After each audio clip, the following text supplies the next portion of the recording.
अजर है, अमर है, अविनाशी है, तो इससे परे साध संगत जी कुछ भी नहीं है। सो जैसे आपको ज्ञान देते हुए बताया जाता है कि इस परम तत्व की कोई जाति नहीं है, कोई धर्म नहीं है, कोई वर्ण नहीं है, कोई संप्रदाय नहीं है, ये अपने आप में खुद ही है, स्वयं है, अपने आप है। तो ठीक इसी प्रकार से जो हमारी आत्मा है, आत्मा की ना कोई जात है, ना कोई कौम है, ना कोई मजहब है, ना कोई इसका मुल्क है, ना इसका रंग है, ना आत्मा का कोई रूप है, ना आकार है। ये झगड़े तब तक है साध संगत जी, जो जाति, धर्म, वर्ण, संप्रदाय, वेशभूषाएं, अच्छाई, बुराई, अमीरी, गरीबी, ऊंच नीच के झगड़े तब तक हैं, ये मुल्कों के झगड़े तब तक हैं साध संगत जी, जब तक हमें सच्चाई का पता नहीं चल जाता, जब तक जीव को सत्यता का पता नहीं चलता, सत्यता का बोध नहीं होता। तो जब तक सच्चे शब्द की समझ नहीं आती, पता नहीं चलता, तब तक ये झगड़े हैं। तो इन लफ्जों में जो प्यार करके बैठे हैं, इन लफ्जों से, जिन मुल्कों से प्यार करके बैठे हैं, तो साध संगत जी हर एक महात्मा यही समझाने के लिए संसार में आते हैं कि आप इन सब से परे चलो और सच्चे शब्द की पहचान करो। जब इस सच्चे शब्द की पहचान हो जाएगी साध संगत जी, ये लफ्जों का विषय नहीं है, ये कहने सुनने का विषय नहीं है, ये जानने का विषय है, अनुभव करने का विषय है। जैसे एक माता अपने बच्चे को प्यार में कितने नाम रख लेती है, लेकिन उसके लिए रहता वो वही बच्चा है, तो वो जो लफ्ज हैं वो उनसे कुछ नहीं बनने वाला है, वो सिर्फ पुकारने के लिए है, लेकिन सच्चे शब्द के साथ जो प्रीति करनी है वो तो साध संगत जी आपके साधना से, आराधना से होगी।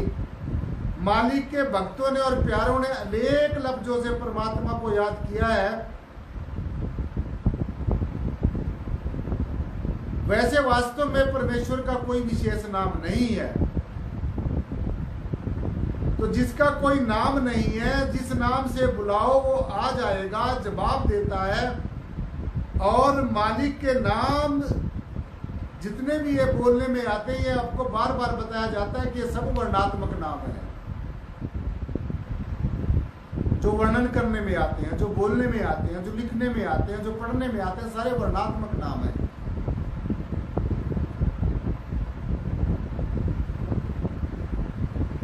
तो जब इस परमेश्वर को, इस परब्रह्म निर्गुण निराकार सर्वाधार विश्वाधार परम तत्व को आप जान जाओगे, पहचान जाओगे, सदगुरु के माध्यम से इसकी पहचान हो जाएगी आपको साध संगत जी, तो फिर आपके अंदर जितने भी विचारों की उथल पुथल है, आपके अंदर जितने भी विकारों की उथल पुथल है, वो अपने आप ही शांत हो जाएगी, अपने आप ही समाप्त हो जाएगी। और जितने भी प्रश्न हैं उन सब के ऊपर अपने आप ही विराम लग जाता है, क्योंकि जब आप सत्यता को जान लेते हैं, सत्यता की पहचान कर लेते हैं। अब आप अच्छी तरीके से इस बात को समझ लेना जो मैं आपको बताने जा रहा हूं,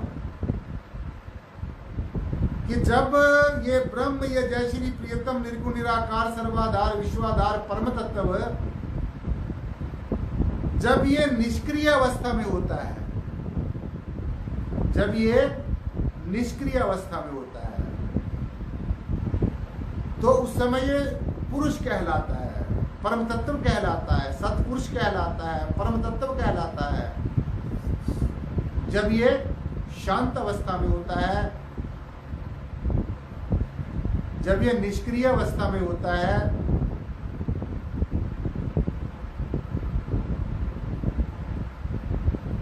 और जब ये सारी, इसके अंदर एक स्वतः ही, अपने आप ही, कोई करता नहीं है, अपने आप स्वतः ही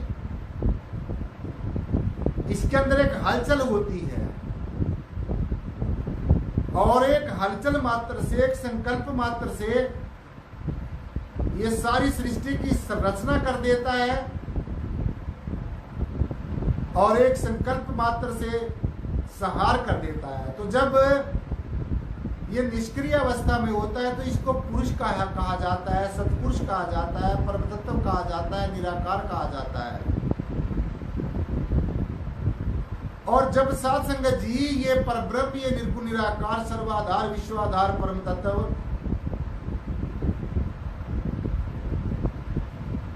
जब सृष्टि की संरचना का काम करता है, क्योंकि ये सारी की सारी जो सृष्टि है, जो ये सारी कायनात है, जो ये खिलकत है, जो दृष्टिमान जगत जो हम अपने चर्म नेत्रों से देख रहे हैं, इसकी सारी की सारी संरचना इसी के द्वारा होती है, इसी के अंदर ये स्थित रहती है, और ये सारी जो रचना है अंततः इसी के अंदर समा जाती है। तो तब यह प्रकृति का रूप कहलाता है।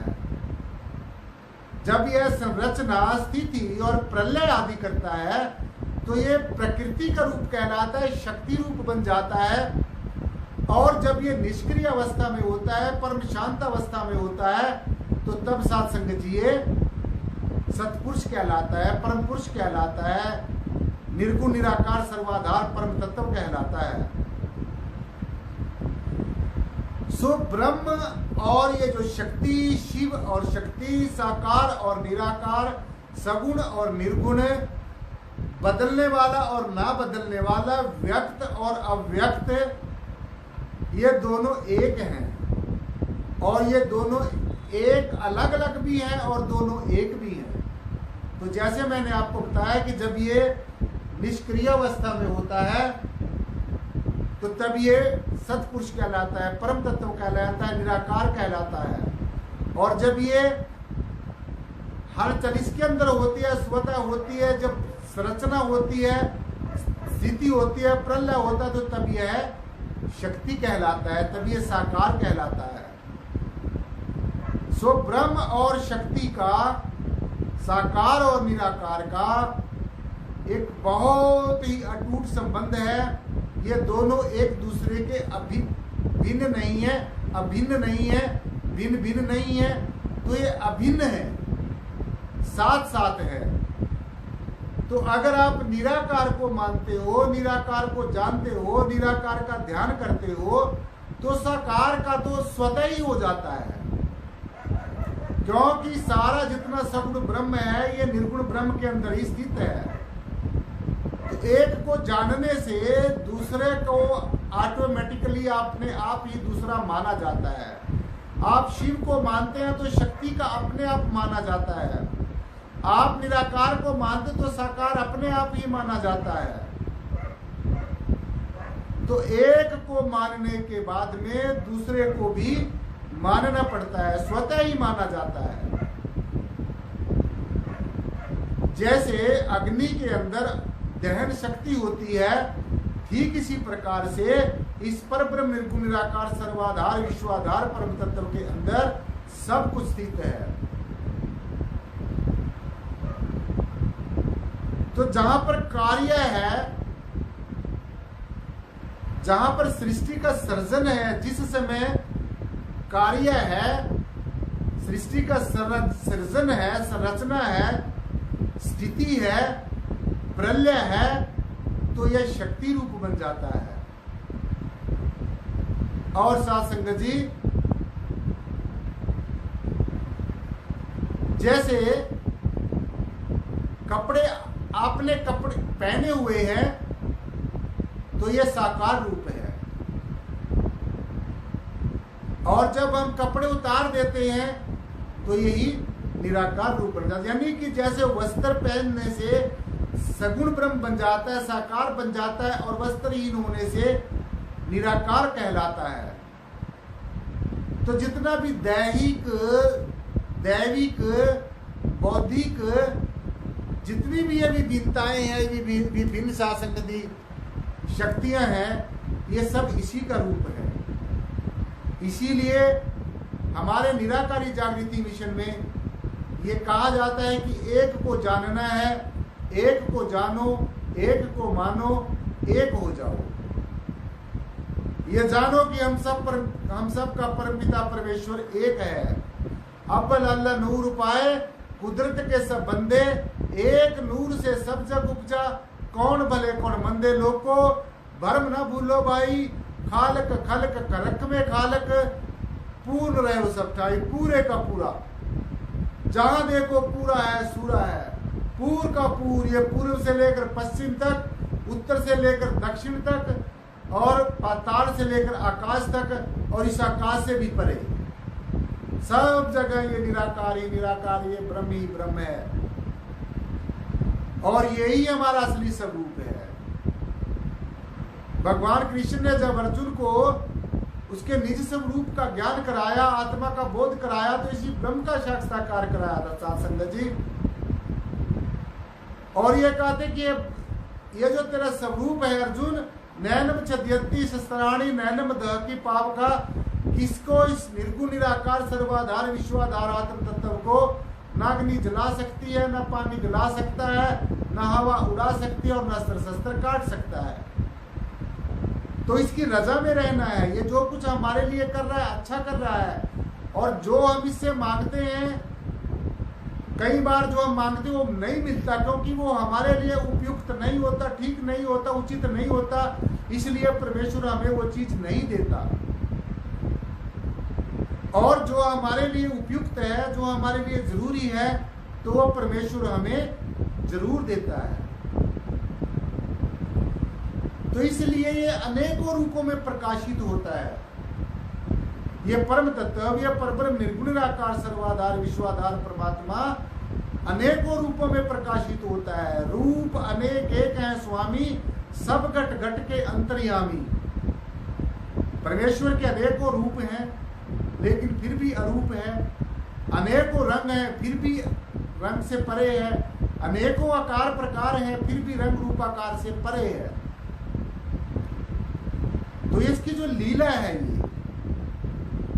ये अनेकों शक्तियों के रूप में, अनेकों इस अखिल ब्रह्मांड के अंदर, इस निराकार के अंदर अनेकों दिव्य शक्तियां विद्यमान है, वो सब इसका ही रूप है।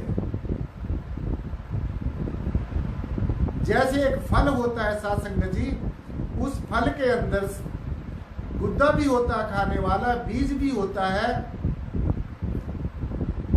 और बाहर से हमें वो फल दिखता है, अंदर की चीजें नहीं दिखती। लेकिन जब हम उसको टेस्ट करके देखेंगे, खाकर देखेंगे, तो उसके अंदर सब चीजें निकलेंगी, बीज भी निकलेगा, खाने वाला गुद्दा भी निकलेगा। जो ठीक इसी प्रकार से जो जीव है, जगत है, इसी ब्रह्म के अंदर स्थित है। इसी से ही सब कुछ पैदा होता है, इसी के अंदर स्थित रहता है। और कुछ दिन अपनी लीला करके साथ संगत जी, कुछ दिन लीला करके ये सारे का सारा इसी के अंदर स्थित प्रलय हो जाता है, लवलीन हो जाता है, समा जाता है।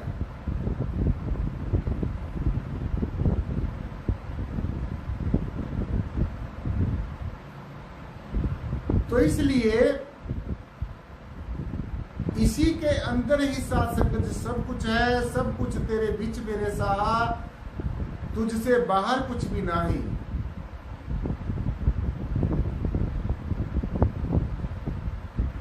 तो ये आपको बार बार समझाया जाता है, बार बार समझाया जाता है कि एक ही ब्रह्म है, एक को ब्रह्म द्वितीयो नास्ति, एक ही ब्रह्म है, दूसरा कोई नहीं है। दूसरा जो दिखता है ये सब दृष्टिमान जगत, ये सब छलावा है, ये भटकाव है, ये सब जहर है। जितना इसको पियोगे, इसके बीच में रहेंगे, तो उतना ही साथ संगत जी डिस्टर्ब रहेंगे।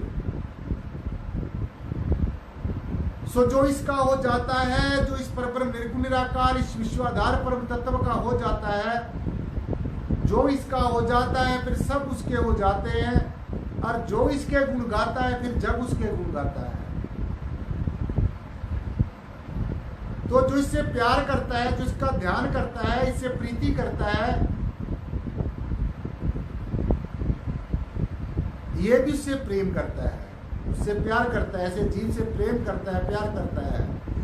जैसे एक बिल्ली होती है, जब वो अपने बच्चे को पकड़ती है वो इस तरीके से पकड़ती है कि उसको बच्चे को उस अपने मन चाहे स्थान पर ले जाती है, लेकिन बच्चे का एक खरोंच तक नहीं आती, उसको कोई कष्ट नहीं होता। और वही बिल्ली जब चूहे को पकड़ती है, उन्हीं दांतों से चूहे को पकड़ती है, तो आपको पता ही है फिर क्या होता है। तो ठीक इसी प्रकार से जो परमात्मा के प्यारे होते हैं, जो परमेश्वर के पर ब्रह्म निर्गुण निराकार सर्वाधार विश्वाधार परम तत्व के प्यारे हैं, तो उनको इस तरीके से रखता है साध संगत जी ये कि उनको कहीं पर दूर नहीं होने देता, उनकी संभाल करता है। तो बिल्ली जो होती है वो अपने बच्चे को खुद पकड़ के रखती है और जहां तक उसको ले जाना ले जाती है। लेकिन एक बंदर होता है, बंदर का जो बच्चा होता है वो बंदर नहीं पकड़ता बच्चे को, जो बंदरी होती है बच्चा बंदरी को पकड़ता है। तो इसलिए वो कभी भी छूट सकता है, लेकिन जिसको खुद परमेश्वर पकड़ के रखता है उसको फिर मन चाहे स्थान तक पहुंचा देता है, और जो परमेश्वर को पकड़ के रखता है उसके हाथ से कभी भी छूट जाता है। जब बच्चा अपने पिता की उंगली को पकड़ता है तो उंगली कभी भी छूट सकती है, और जब पिता बच्चे की उंगली को पकड़ लेता है तो फिर वो छूट नहीं सकती। तो इसलिए साथ संगत जी इसी तरीके से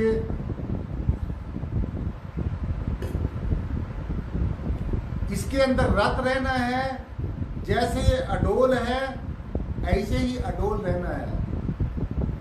अनेकों मुसीबतें आ जाएं, अनेकों दुख आ जाएं, अनेकों विरोधाभास जीवन में हो जाए, फिर भी अपना जो ध्यान है वो सदगुरु भगवान के चरणों से हटाना नहीं है।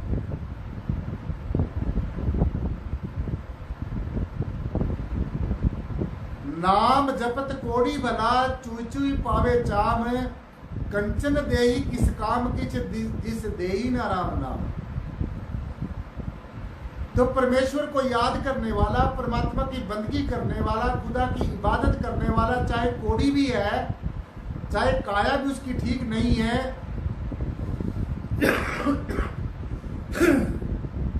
लेकिन अगर वो परमेश्वर की बंदगी कर रहा है, अगर वो परमेश्वर का शुक्रिया अदा करता है, थैंक्स करता है, thanks A Lord my almighty God, my believed सदगुरुदेव फॉर गिविंग मी एवरीथिंग। हे सदगुरु, हे परमेश्वर, मैं तेरी शरण में हूँ, मैं भूलनहार हूँ, तू बख्शनहार है, क्योंकि मैं जीव हूँ, मैं भूलनहार हूँ। तू शिव है, तू बख्शनहार है। जिस बात को किसी देवी देवता, कोई ब्रह्म विष्णु महेश भी नहीं दे सकते, वो तू बख्श सकता है, वो नियामत दे सकता है। हे सदगुरु, तू इतना समर्थ है। मैं जीव हूं, मैं अल्पज्ञ हूं, और तू शिव है, तू सर्वज्ञ है, सर्वज्ञाता है, सर्वप्रिय है, सर्वश्रेष्ठ है। तो इसलिए साथ संगत जी सतगुरु की महिमा बड़ी अनंत है। आज हमारे साथ हमारे बहुत ही आदरणीय राकेश सैनी जी भी साथ संगत जी जुड़े। राकेश सैनी जी, बहुत बहुत शुक्रिया, धन्यवाद आपका जुड़ने के लिए। राकेश सैनी जी, धन निराकार जी। सो साथ संगत जी ऐसे ही जब तक ये सत्यता को नहीं जानेंगे, नहीं पहचानेंगे, पहचान कर अपने जीवन में अमल नहीं करेंगे, तो तब तक बात बनने वाली नहीं है।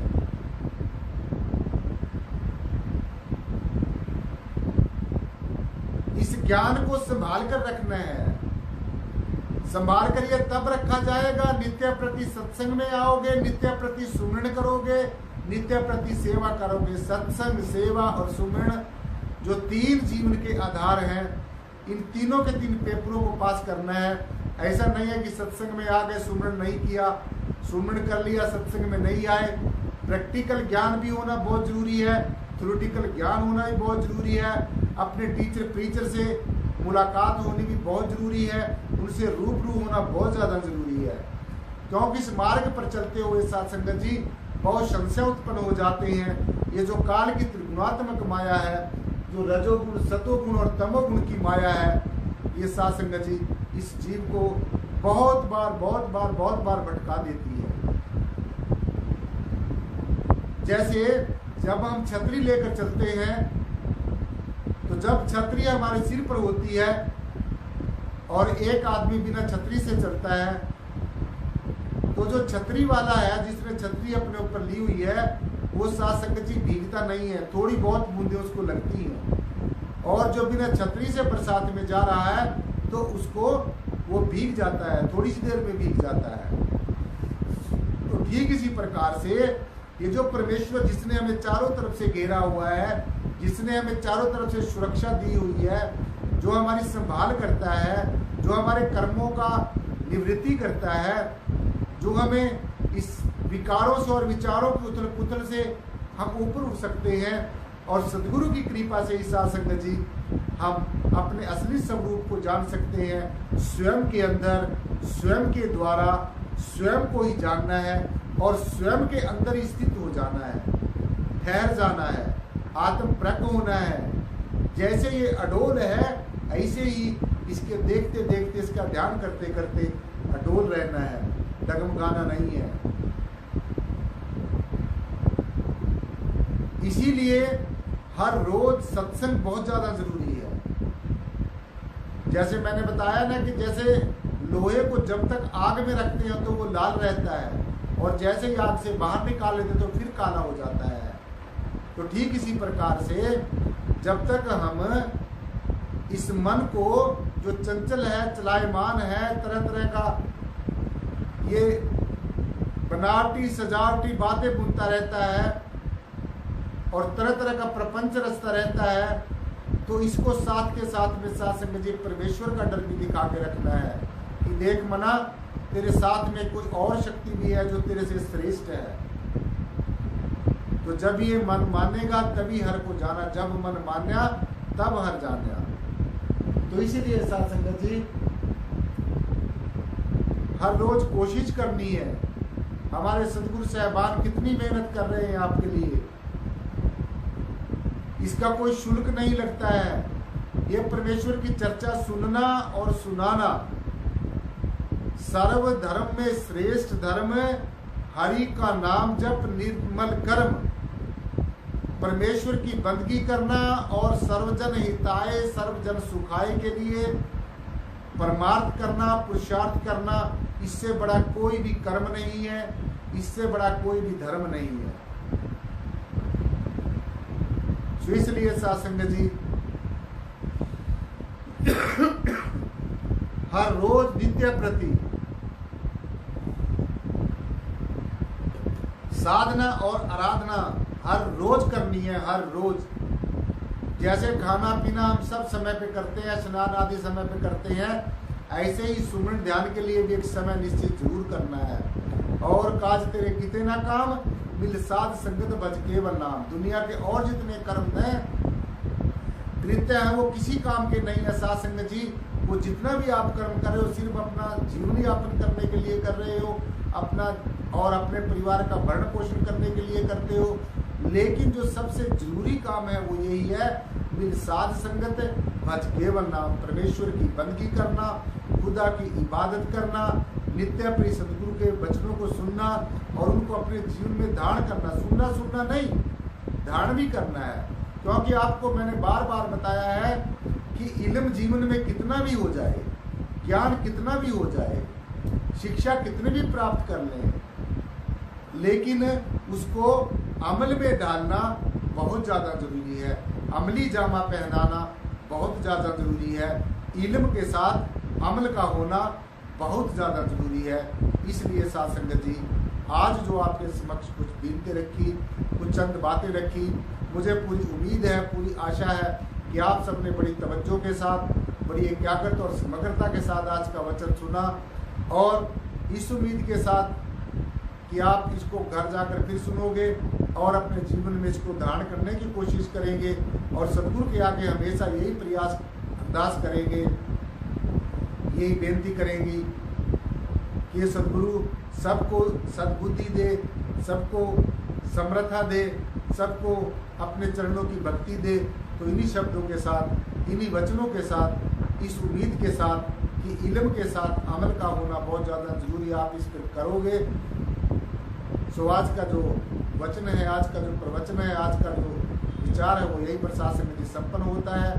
बोलने में मेरे से कोई त्रुटि हो गई हो, दास उसके लिए बार बार क्षमा का याचक। और एक बार सदगुरु भगवान के नाम का एक जयघोष, एक जयकारा, जिनकी अपार कृपा से आज हम सबको ये ज्ञान चर्चा सुनने और सुनाने का सौभाग्य प्राप्त हुआ है।